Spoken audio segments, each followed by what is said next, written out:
اعوذ باللہ من الشیطان الرجیم بسم اللہ الرحمن الرحیم۔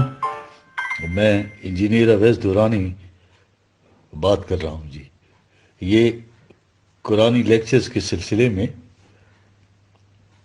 آج میرا دوسرا لیکچر ہے، اور اس میں ہم قرآن کی جو زبان ہے جس کو عربی مبین کہا گیا ہے اس کی اہمیت کی وضاحت کریں گے جی۔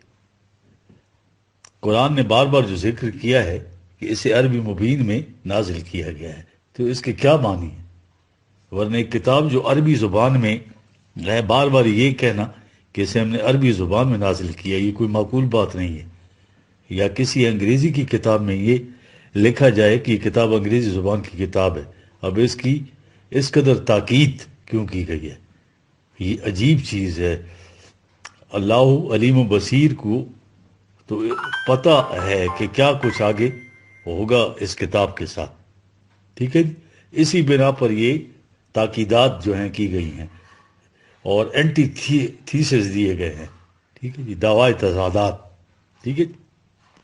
تاکیدن کہا گیا اسے سمجھنا ہے تو عربی مبین کو سمجھو تو تب قرآن سمجھ میں آئے گا، کیونکہ اس کو علم تھا کہ اسے ساری دنیا میں پھیلنا ہے، عجم اور غیر عجم میں اس کے تراجم و تفاسیر بھی ہونی ہے۔ اسے اس لیے عربی مبین کی روح سے، محاورہ عربی کی روح سے دیکھ کر عرب اس زمانے میں ان چیزوں کو کس طرح استعمال کرتے تھے، یہ ہے بات اصل میں، اور ان الفاظ کے کیا معنی لیتے تھے۔ یہ عربی زبان تو بحر عمیق ہے جی۔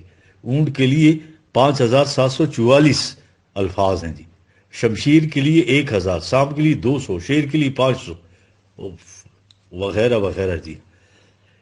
ایک تو مادے کے اندر ایک بنیادی تصور دیا جاتا تھا، پھر باقی الفاظ جیسے مجازی کہتے ہیں، وہ لغوی معنی، لٹرل معنی نہیں بلکہ مجازی ہوتے تھے کہ ان کو کن کن معنی میں استعمال کیا جاتا ہے، ٹھیک۔ یہ ہے وہ خصوصیات جس سے لسان مبین بنتی ہے۔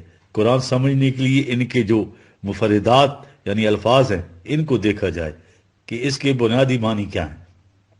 اس زبان کی خصوصیت یہ ہے کہ اس مادے سے خواہ 1000 الفاظ بنے، ان الفاظ میں بنیادی تصور ہر جگہ موجود ہوگا، اور آگے اس کے استعمال کی مختلف اشکال ہوں گی۔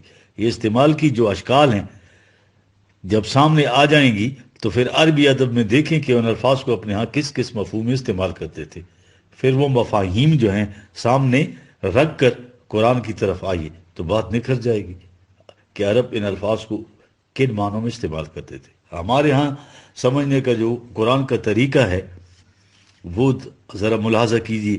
اب اس بنیادی چیز سے انحراف کیسے ہوا؟ ایک سازش کے تحت امت کے ذہن کو قرآن کے مفہوم سے الگ کرنے کے لیے قرآن کی آیات کے معنی ان من گھڑت روایات کے تحت متعین کر دیے گئے۔ قرآن کے الفاظ کے معنی ایک ہی دفعہ متعین کر دیے گئے اور روایات میں یہ لکھ دیا گیا کہ اس کے معنی یہ ہیں۔ مثلا ایک لفظ اونٹ کے 5744 معنی ہیں، ان میں سے ایک معنی لیا، کہہ دیا کہ اس کے معنی قرآن کی اس آیت میں یہ ہیں۔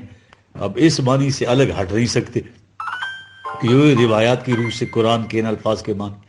آگے یہی بات تفسیر میں آئی، جب کہا جائے کہ یہ معنی تو رسول کریم صلی اللہ علیہ وسلم نے بتائے، تو اس کے بعد کسی کی جرت ہے جو اس سے انکار کر سکے یا کہہ دے کہ اس سے الگ ہٹ کر میں کوئی معنی لیتا ہوں؟ اب یہ معنی متعین کر دیے انہوں نے، وہ معنی تفسیر میں متعین، اب ترجمہ کرنے والوں نے اسے تفسیر میں دے کر وہ معنی ترجمے میں لے لی۔ اب وہ ایک متعین معنی ہے، سارے قرآن میں اس کی روح سے آپ نے ہر جگہ آیات کے معنی اور مفاہیم کو متعین کرنا ہے۔ ان الفاظ کے ان متعین معنی کی روح سے جو اس طرح سے سامنے آئے ہیں، اب محاورہ عرب اور لسان عربی مبین تو قصہ فارینہ ہو گیا، ہاں جی، نلیفائی کر دیا جی اس کو۔ اب کہنے کو تو یہ بات ٹھیک ہے کہ اگر یہ معنی حضور صلی اللہ علیہ وسلم کے ہیں تو ان سے زیادہ عربی مبین جاننے والا کون تھا؟ اگر عرب کی حیثیت سے دیکھیں تو پھر رسول کریم صلی اللہ علیہ وسلم کی بصیرت ہے، اتنے الفاظ میں سے آپ صلی اللہ علیہ وسلم نے وہ معنی متعین کر دی تو تراجم و تفاسیر کا معاملہ ٹھیک ہو جاتا۔ لیکن اصل شے پھر وہیں آ جاتی ہے کہ جسے آپ کہتے ہیں کہ رسول کریم صلی اللہ علیہ وسلم نے یہ معنی متعین کیے، تو اس کا ثبوت کیا ہے کہ حضور صلی اللہ علیہ وسلم نے متعین کی؟ یہ تو کوئی 250 سال بعد یہ روایت اکٹھی کی گئی، ٹھیک ہے، اور ساری جو ہے کہ بغیر کسی ثبوت کے اور اس کے نزول قرآن کی عربی پر جو ہے عربی مبین کے اوپر ہی اجمی اثرات کیا تھے۔ عباسیہ دور جو 750 عیسوی سے 1256 میں گزرا بڑا تاریک ترین دور تھا. یہ عباسی تو اصل میں انہوں نے تو جڑ بنیاد کاٹ دی تھی اسلام کی. اسے عربی جو تھی اسے زبان کے اعتبار سے بھی دیکھی تو عربی نہیں رہی تھی جو عربوں کے ہاں نزول قرآن کے وقت تھی. یہ تو ساری عجمی عربی ہو گئی تھی. جی فارس کی فتح کے بعد عباسیوں کے دور میں جب یہ ساری ایرانی ہر شعبہ زندگی کے اوپر ڈومیننٹ کر گئے تھے، ادب میں بھی ثقافت میں بھی یہی چھائے ہوئے تھے. خدا نے قیامت تک قرآن کی حفاظت کا ذمہ لیا تھا. اس کے مفاہیم کے لیے اس نے یہ وسائل دینے تھے. وہ جو زمانے نزول قرآن کے عربی